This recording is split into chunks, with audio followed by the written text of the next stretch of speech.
At the start of the movie, we are introduced to a young man named Bong. Bong is extremely talented at cooking and is the youngest chef in Blue House, which is the official residence of the South Korean Prime Minister.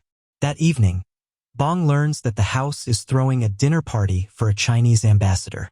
The ambassador is extremely sensitive to fish bone, so Bong is instructed to prepare a delicious fish dish with no bones. Bong heeds their instruction and immediately starts preparing the dish. At nightfall, the dinner is ready and served to the ambassador. Sadly, as soon as the envoy bites the fish, he finds a hook in it. This puts Bong in a serious dilemma as several guards search the mansion to find him. In the following scene, a pair of police officers investigating the incident arrives at Bong's apartment and knock on his door. Bong knows that he's in trouble, so he tries to escape through the balcony, while the officers try their best to catch him. In the process, Bong unfortunately plunges into a swimming pool below, smacking his head on the bottom of the pool. For some reason, he keeps falling as a woman swims toward him and plants a kiss on his lips. When Bong wakes up, he finds himself on a strange bed and an even stranger room. Bong feels something is wrong and immediately rushes to a nearby mirror. His reflection surprises him as Bong discovers that he has become a woman. He contemplates for a second, but finalizes that he must be dreaming due to the fall. Bong creeps out of the room to figure out what's going on, but finds dozens of women outside who bow and refer to her as Your Highness. Surprised by this, Bong runs outside the building, but suddenly feels cold in her crotch. This is when Bong realizes that she has lost her banana. Bong is horrified by this and initially believes that she's been trafficked into a sex change operation. However, when she observes his surroundings, Bong discovers that she time-traveled to the past. The realization causes her to go into shock and she's eventually brought back to the palace. The next day, Bong wakes up and learns her current identity from a maid. It turns out that she time-traveled to the Joseon dynasty in the year 1851. Moreover, she now lives inside the body of Kim So-young, a royal ward. To make matters worse, Bong discovers that Kim is scheduled to marry the king and become queen in a few days. The maid also explains that her body was found floating on the lake after an unknown accident occurred. Luckily, the guards found and brought her back to the palace. Hearing this, Bong theorizes that both his and Kim's spirits must have switched, and infers that the ticket back home is the lake. Bong asks the maid to lead him to the lake as he plans to jump in and return to the present. Sadly, her plan to jump takes an unexpected turn, as she lands on muddy ground. It turns out that the Grand Queen ordered the palace servants to drain the lake overnight to prevent anyone from falling into the water again. Bong is disheartened by the news but still reckons that water is the answer. So, she desperately tries to submerge herself in any water source she can find. She even goes as far as inserting her head in a pail of water that is used to clean the floors. However, all her efforts prove abortive. A few days later, the wedding day arrives. Bong is unaware of the dynasty's customs, but with the help of her handmaids manages to complete the required wedding rites. That night, Bong, who is now queen, is invited to the king's chambers to sleep with him. Bong is horrified by the thought and offers the king some alcohol in hopes of him passing out. Fortunately, the king sleeps off, much to Bong's relief. The following day, Bong wakes up with a hangover and is offered some food. However, she is disgusted by the soggy meal and passes a message to the royal chef to cook ramen instead. The chef is confused by the term, but tries to make the foreign meal based on Bong's instructions. The chef tries to make the dish multiple times, but Bong is dissatisfied with every attempt. The first dish is too healthy, while the subsequent dishes are too bland and spicy. Eventually, the chef becomes upset and gives up, asking Bong to cook it herself. Bong, remembering her culinary techniques, decides to prepare the dish. Bong enters the royal kitchen and immediately picks up a knife. Her maid worries because the queen has never attempted to cook since childhood. Hence, the maid, alongside the other servants, expects her to make a mess of the kitchen. However, much to the servants' surprise, Bong starts cutting the vegetables with great speed and precision.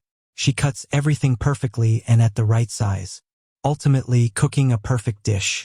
Bong takes the ramen back to her chambers and enjoys the meal with her right hand maid. Back in the kitchen, the chef is envious of Bong's cooking abilities and proposes that the food simply looks good but doesn't taste nice. To test his theory, the royal chef tries the leftovers remaining in the pot. However, as soon as he has a bite, he is amazed by how good it is that he even drops his spoon in shock. After the eventful encounter, Bong suddenly comes up with an idea. The new queen realizes that she can easily win over the royal family with her culinary skills. The Grand Queen drained the lake. So, if Bong can please her with some food, she might agree to refill the lake. Bong instantly returns to the kitchen, but the jealous royal chef asserts his authority and refuses to let her inspect the food prepared for the Grand Queen. Bong is pissed by this and challenges him to a speed cooking contest. The royal chef initially backs out from the fight but accepts the challenge after Bong teases him. A servant rings a bell and the contest begins. The head chef takes his knife and viciously cuts a bunch of carrots. However, the queen's hands are faster and quickly cut some cucumbers with ease. After several minutes of cooking, Bong's dish is ready and she is the first to ring the bell, thus winning the contest. The royal chef is pissed at this and argues that though speed is important, taste is the ultimate test of a chef's skill. Bong confidently agrees and requests the royal cuisine inspector to taste both dishes to see which is better. The inspector is fascinated by Bong's cuisine and declares it the better dish, prompting her to take charge of the royal kitchen. Bong uses her newly acquired status to her advantage as she analyzes the Grand Queen's meals. Bong discovers from her food choices that the Grand Queen is a picky eater due to her recent development of toothache. Thus, Bong decides to make a meal with a soft texture for the aristocrat. Bong gets to work right away and begins making a potato porridge. First, she pours some milk into the pot and adds the right ingredients as she occasionally tastes the mixture. Then, the potatoes are eventually added to the pot, after which the dinner is served with some flour toppings for a cohesive presentation. Bong is pleased with the final product and delivers it to the Grand Queen herself. The queen greatly enjoys the meal but highlights that the dish is not perfect, as it arrived cold. The temperature change caused the perfectly mashed potatoes to lump, hence, slightly altering the taste. Also, the porridge spilled on the sides of the plate, which also affected the presentation. Bong is distraught to hear this and sadly begins her trip back to the palace. While in her carriage, Bong brainstorms on an alternative means of delivering food to the Grand Queen. Shortly after, she comes up with a stellar idea. Bong sews a cloth and has her maid deliver the fabric alongside some instructions to the royal engineers. With Bong's direction, the engineers construct a special food delivery carriage that is properly insulated on all sides by the cloth. Meanwhile, Bong prepares an array of tasty meals and has the servants deliver them using the newly designed cabinet. The Grand Queen receives the hot meal and enjoys it, leaving no leftovers. Eventually, the engineers return to Bong and deliver the good news as the invention is proved to be a success. A few days later, the king organizes a huge banquet and invites delegates from all over the country. Unfortunately, the cooks get sick on the banquet day and the royal kitchen is short-staffed.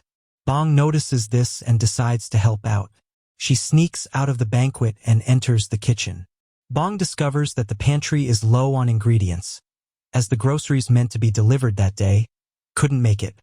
With limited resources, Bong has no choice but to get creative. The queen, alongside her handmaids, prepares a simple but unique dish of potatoes. Bong peels and wraps the potato around a stick and deep fries it, making it crisp and crunchy.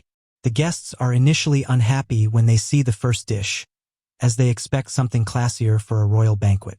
However, as soon as they try the unique meal, their eyes shine in approval as they marvel at its taste. Bong's second dish is a bit more tasking as there's no meat in the kitchen. She creatively uses beans to make a veggie burger with tomato relish on the side. Bong is pleased with her invention and names it McDonald, inspired by the modern McDonald itself. The dish, just like the potato serving, is a smash hit as the guests savor the mouth-watering cuisine. For the final meal, Bong creates a classic jelly dessert with a twist. She writes special messages on the jelly sticks and calls them fortune jelly, as you get to read your fortune after you're done with the dessert. The guests enjoy the classic jelly and have fun reading their respective fortunes. Despite the initial hiccups, the banquet is a smash hit, thanks to Bong's cooking.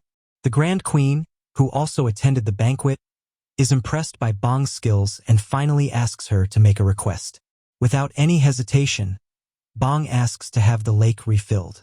The Grand Queen grants her request and commands the servants to start working on the job. Sadly, as it is the 19th century, there are no advanced machines to aid this task. Hence, the servants can only transport water manually with wooden buckets. The process is unbelievably slow as the servants make a long trip from the town's well to the lake. Bong is annoyed by this and swiftly comes up with a new method. She asks each servant to stay at one spot and simply pass the bucket from one person to the other. The people are pleased with the system as it makes the job easier and faster. They all continue the task and work on it patiently while Bong oversees the lengthy process. Several days pass, but the lake is yet to fill. Bong soon gets tired of waiting and becomes desperate.